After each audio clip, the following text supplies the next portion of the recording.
Welcome to NIASO. Today we are very excited to share with you some information about studying at a university or any institution in the country, the Republic of Rwanda.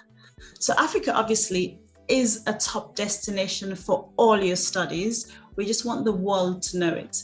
So if you're anywhere in the world, in the diaspora, anybody else who thinks you want to study and you want to find a place that is friendly, that is safe, that's cost effective, consider studying in Rwanda.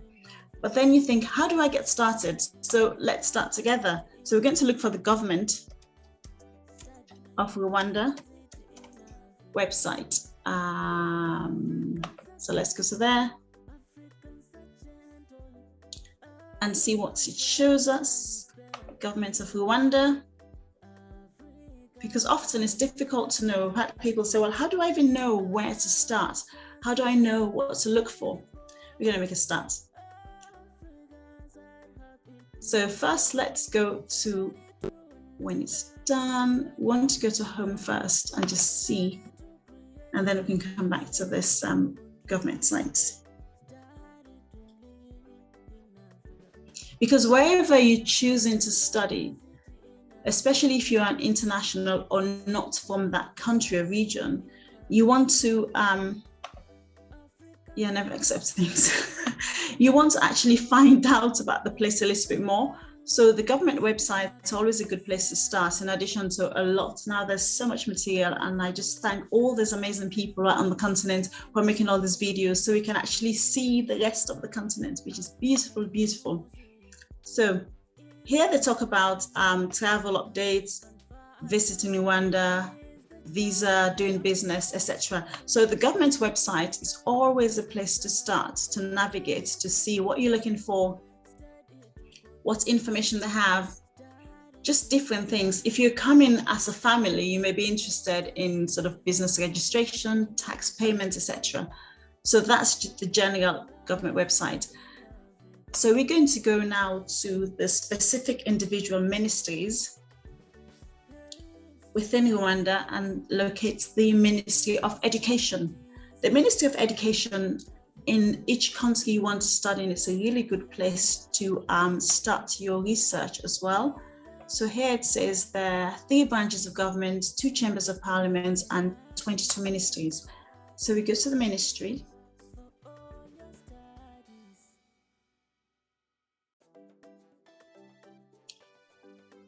And here we are. I think when we initially opened government ministries, it came here. And as you can see, Agriculture, Cabinet, Defense, we go to education, because we're all about education and learning.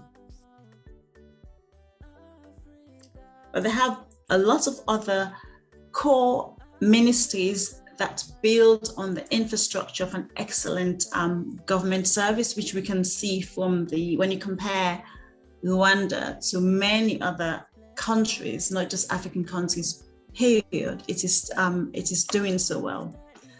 So let's see when this opens up to the Ministry of Education. And it's so easy to navigate.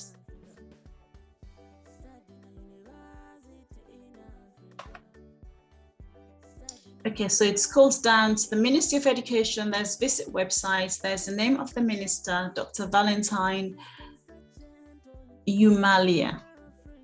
I hope I said that correctly. And they show you a map of where the ministry is. So we're going to visit the website.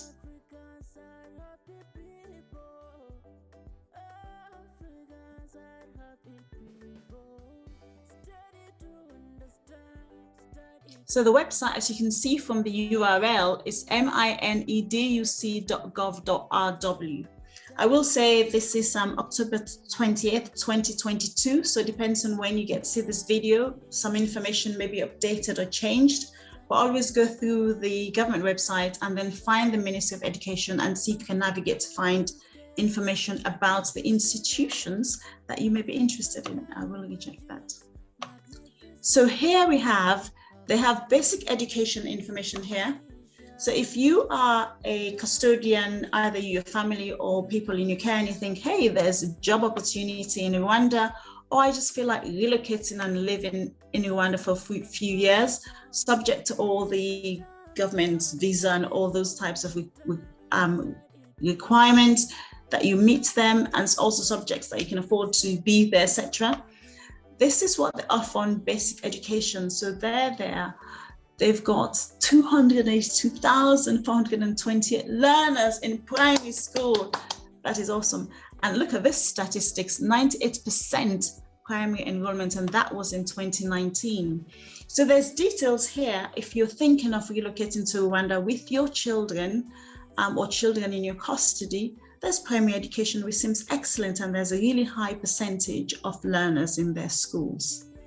Okay, so you can go read out more, go drill down to the schools, see what the schools are, see what the regions are, see if that's something that you are interested in learning out more. Next big education grouping is a technical and vocational training. So if you click there to read more,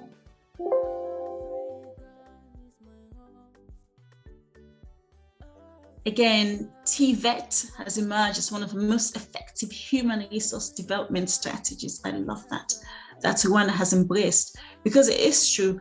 There are academics who may be in university education within that type of learning setup. And then there's a technical and vocational for those who benefit from that learning setup. And when you have a country that sees the value in investing in those technical vocational education, as well as their universities, you know that they're trying to reach the learning requirements and skills of their youth. Look at these awesome people learning there. It's just so nice to see. So again, they have 85,587 numbers of TVET trainees as of February 2020. And now it's 2022, so I imagine that'd be more. So they have all these institutions there. They've got nine private IPRCs and polytechnics, and 8 public IPRCs, and 366. Wow. They've got 366 technical and vocational training schools. Wow, that is impressive. So you're not going to be short of opportunities to get technical and vocational training if you go to Rwanda. Let's go and see the last big bucket of studying in Africa, studying in Rwanda. It's this one, higher learning institutions. So the higher learning institutions, let's go have a look and see what that offers. So they've got 31 institutions, 2 public, 29 private, 87,558 numbers of graduates from the academic year 2006-2007 to 2018-19. That's incredible. That's incredible. So that obviously shows there's an investment and there's an expertise in the education system. So there's some more information as you scroll down. So before you go anywhere, be encouraged to read through the sites, look at the statistics, the gender parity. Most of the higher education institutions appear to be private than public.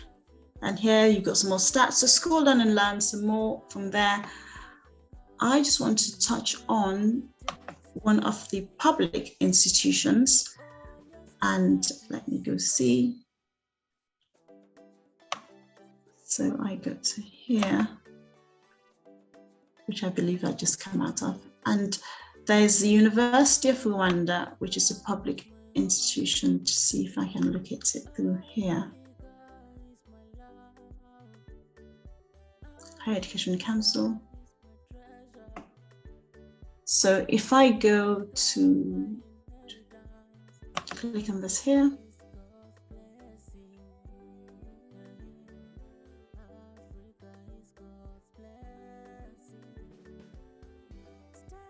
So there's public. So if you click on the public,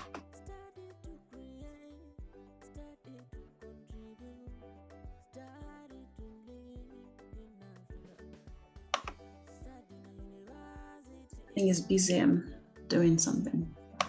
List of public higher learning institutions. So there's University of Rwanda, Institute of Legal Practice and Development, and the Rwanda Polytechnic. I did have some, so let me search for, University of Rwanda. It comes up. So let's go visit the University of Rwanda.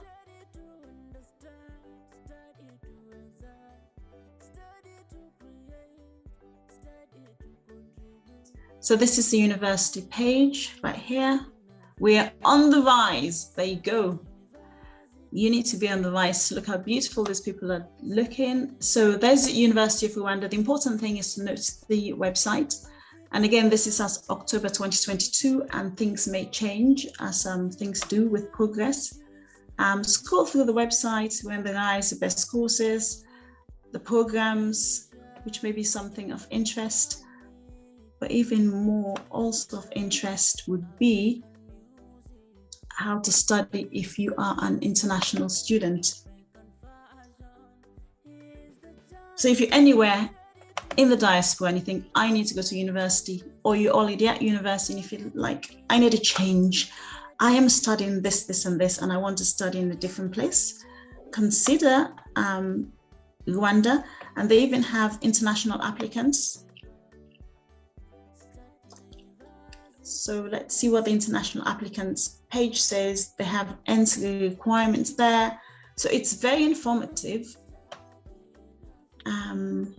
International students.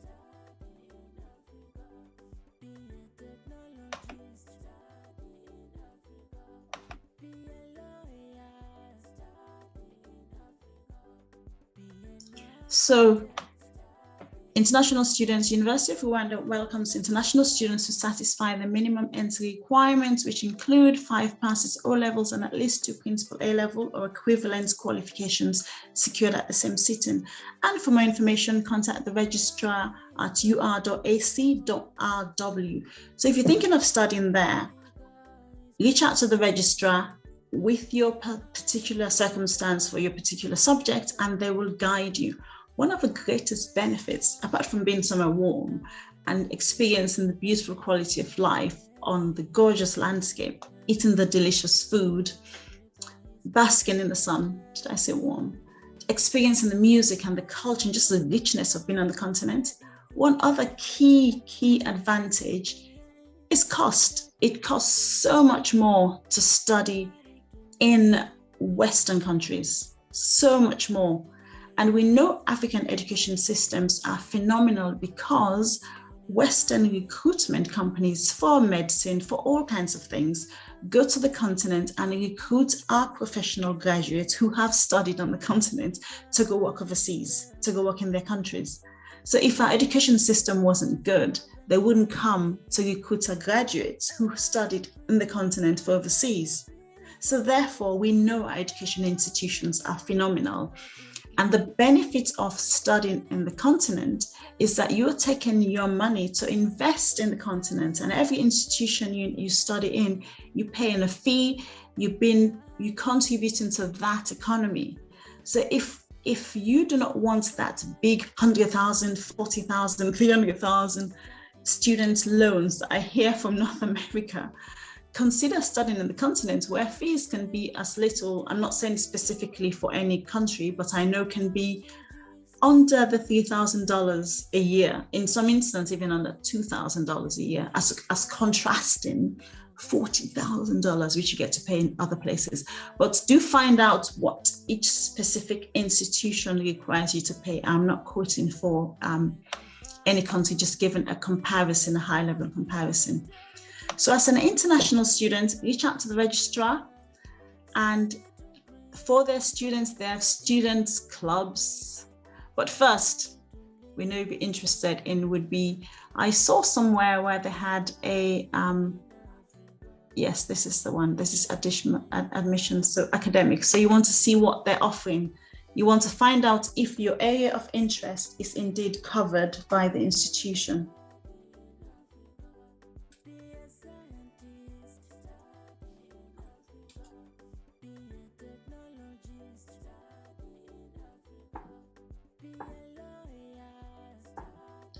So there are 6 independent colleges. Like, read through the information, and here on the left side here, you have like a beautiful list of things that are studied. So there's a College of Arts and Social Sciences, there's a College of Agriculture, Animal Science, Veterinary Medicine. So all those people who want to become vets, to compare the cost to become a vet in the West versus if you're going to become a vet in Rwanda. Business and economics, medicine and health. Again, health is such a key factor in every country. So if you want to study medicine, nursing, any of those subjects, which are universal, and recruiters from the West go to the continent to recruit our nurses, our doctors, our mathematicians.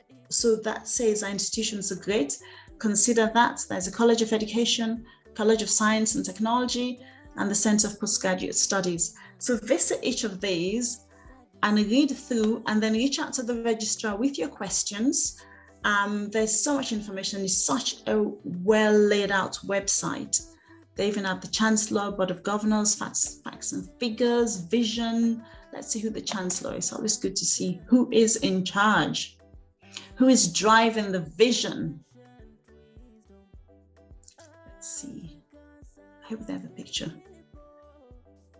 So for the University of Rwanda, we have Patricia L. Campbell. She's the Chief Administrative Officer of Tufts University.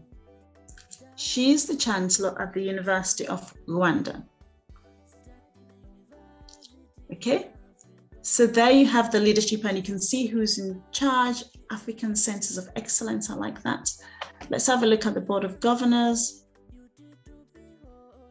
See who supports Miss Patricia Campbell. So there we are. So these are the current Board of Governors, which is good. Wow, there's quite a few of them. And they even have things like, presumably some kind of bio. There's that guy there. And they put their qualification.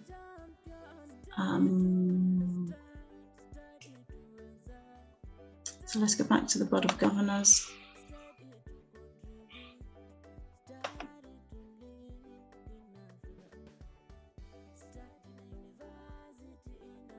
Sometimes, just out of curiosity, I like to see like who's driving the vision and who's in charge and what kind of qualification and things they have. And there's Dr. Diane Kausisi, Chairperson, CEO. So you can go through and have a look, just get a sense. Dr. Didas Kenyahura Ganga. And apologies to all these wonderful people if I'm mispronouncing your names. Apologies. I hail from the west of the continent. So there's Professor Clet Nyakiza. So all of these are there. This is just additional information, so you can see what the structure is, what the university is, and from everything I can see, these all seem like really highly qualified people, serious people taking your learning seriously. Look at all of this. Wow. She holds a PhD in literature. And one of the things I've noticed, as we'll probably find with a lot of African countries, the leadership, the skills base, it's not only local to that country. Often, because of the nature of the history of the continent, people would have studied in many different countries. And just from my collection, I've seen, just scrolling through here, I think this guy was at Stanford and University of Toronto, so he studied US and Canada. This person I'm seeing here studied in African Great Lakes region, and also in France, in addition to Africa. So when you look at the skill set of the leadership and you see that they are African trained, qualified, and internationally trained, qualified, you get in the best of the best to drive that institution. So I don't want to take too much more of your time, but I will encourage you to go through the University of Rwanda if that's something you're considering. And if it's not something you had considered before, I would like to sow that seed as to why can't you study in Rwanda? Why can't you study in Rwanda? Why do we have to be laden with these heavy debts and this poor weather in the West when Africa awaits us? So thank you for visiting with us. I hope you're encouraged. And again, consider studying in Rwanda and visit the Ministry of Education site. There's so much content, there's so much information there, and hope you can find something that you can study that would be beneficial to you, not just through what you would learn, but also the cultural value, the food, the music, and you have a fantastic time. So until next time, take care. Please do not forget to share, subscribe, and like.